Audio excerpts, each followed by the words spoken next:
Hello, this is Valerie Aiello, and you're listening to Idea Diary. Thanks for coming back to my office and hanging out. All right, today I wanted to talk about goals, one of my favorite things. And I wanted to talk about easy goals, stretch goals, Delulu goals, and intuitive goals. Just kind of go over like what's important, why it's cool, what makes it easy.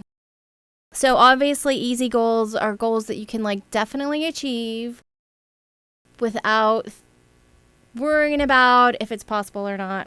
We all have those to-do list things, and the easy goals should be easy. Stretch goals are goals that are not impossible, that you feel like you could possibly pull off.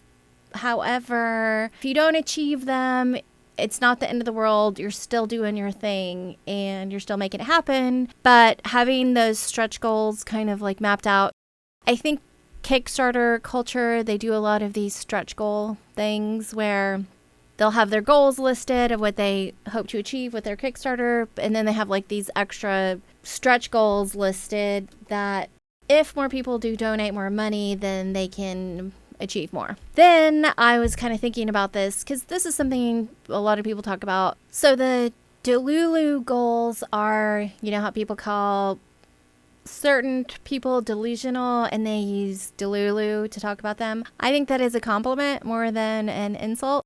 So when I think of Delulu goals, I think of having the goals that are totally not impossible, but possible in your mind because you feel like if they could happen, everything would be amazing. And Delulu goals, I feel, actually stretch you more than stretch goals. I feel like stretch goals, if they're not impossible, then there's something that can happen.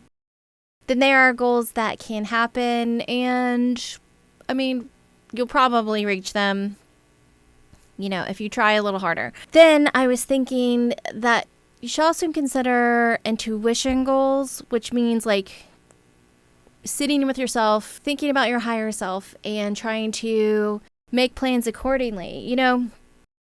Synchronicity and how weird things happen, just sitting down and making some intuitive goals.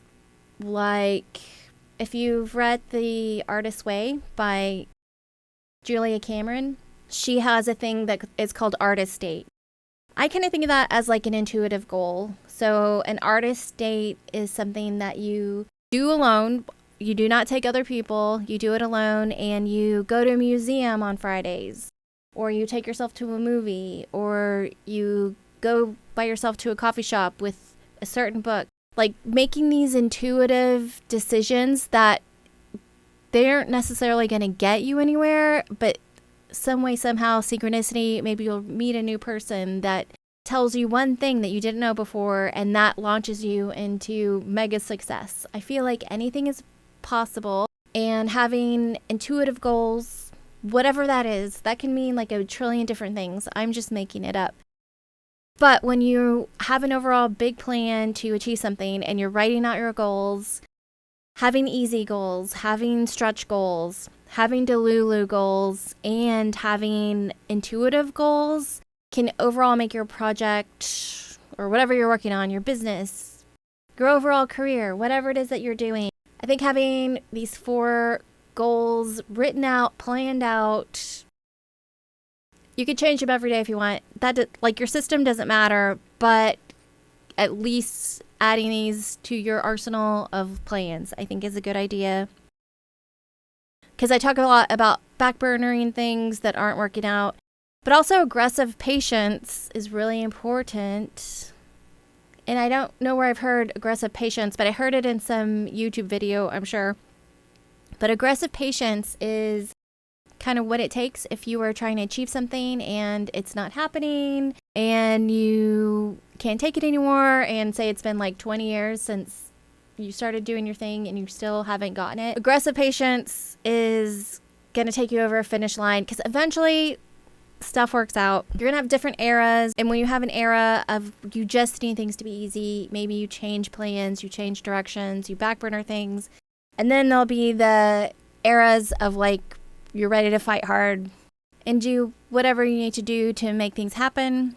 I personally like to dream impossible dreams. Not everything is 100% going to work on your timeline, and sometimes it takes a while, but you'll get there. Set some goals, have some aggressive patience, learn how to backburner, learn to know when you are in an era of ease and you need to like bring it down a little bit, and when you're in an era of fighting, when you're in the era of fighting for impossible dreams.